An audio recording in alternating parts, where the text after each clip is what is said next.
sont pour l'ennemi, ils sont rebelles comme ça, ils sont de l'autre côté, tu vois. Ils sont juifs parce qu'ils, bon, maintenant, là, ça, biologiquement parlant, ils sont des juifs. Comme si on leur a pas demandé leur avis, tu vois, mais ils sont de l'autre côté. Marginal. Comment? Un marginal. Marginal, voilà, mais dans le sens rebelle, contre. Pas seulement marginal qu'il est d'une autre direction. Mais lui, il est contre son propre camp.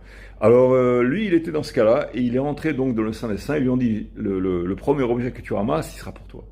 Et ils attendent, bon, ils entendent des bruits, quelque chose, ils traînent quelque chose de très lourd, ils voient la grande menorah, la menorah du Saint des Saints, c'est pas dans le Saint des Saints, dans le code, c'est pas dans le Saint des Saints. Ils sont rentrés, il a sorti la grande menorah en or. Et bon, il y en a qui disent que c'est un substitut. Kosh Baruch Hu, il a fait un substitut parce qu'il savait qu'il serait pris. Mais toujours est-il, quand ils ont vu ça, ils ont dit, c'est tellement impressionnant, tellement éblouissant, ça ne peut pas partir chez un hédiot. Hédiot, en hébreu, ça veut dire quelqu'un d'ordinaire, un homme ordinaire, d'une classe ordinaire. C'est pas un noble ou alors qui appartient à la classe royale. C'est pas pour mettre dans son salon. Qu'est-ce qu'il va faire du matin dans ton salon une menorah pareille en or qui fait plus que tu vois comme un meuble. C'est immense. Alors il dit ça c'est royal. Ça ressemble à un caveau de royal. Ils saisissent ça. Alors il dit re-rentre, repénètre une deuxième fois. Et vraiment ce que tu vas trouver, tu le prendras pour toi.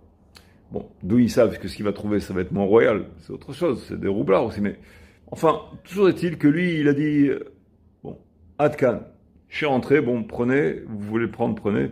Mais moi, c'est fini, je suis rentré comme vous m'avez demandé. J'ai pas l'intention de reprendre. Pourquoi tu veux pas rentrer?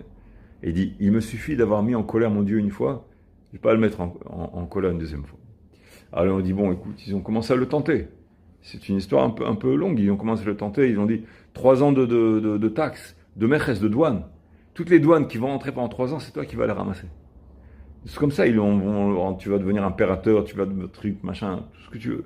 Un grand kavod. Ils voulaient qu'il repénètre. Pour eux, c'était important. Stratégiquement parlant, au niveau du prestige, c'est comme on l'a dit. Et lui, il répétait sans cesse, non, il suffit que j'ai mis en colère Dieu une fois, je veux pas le remettre une deuxième fois en colère.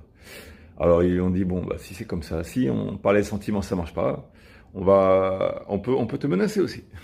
Alors, ils l'ont menacé de torture, de mort, quoi. Et lui, invariable. Il me suffit que je suis rentré une fois, ils ont commencé à l'attacher à un âne, c'est-à-dire à écarteler son corps. Et pendant qu'ils écartelaient son corps, ils le menaçaient, ils commençaient à appliquer la menace, il continuait frénétiquement, il revenait sur la même phrase. Oh Eli, en plus, oh Eli, gare à moi que j'ai mis en colère mon Dieu une fois comme ça. Et c'est comme ça qu'il est mort. Il est mort comme ça, héroïquement comme ça, d'une tchouva mais à Hava. Et la tchouva mais à Hava, elle est Maïmonide dans Chotchouva. Maïmonide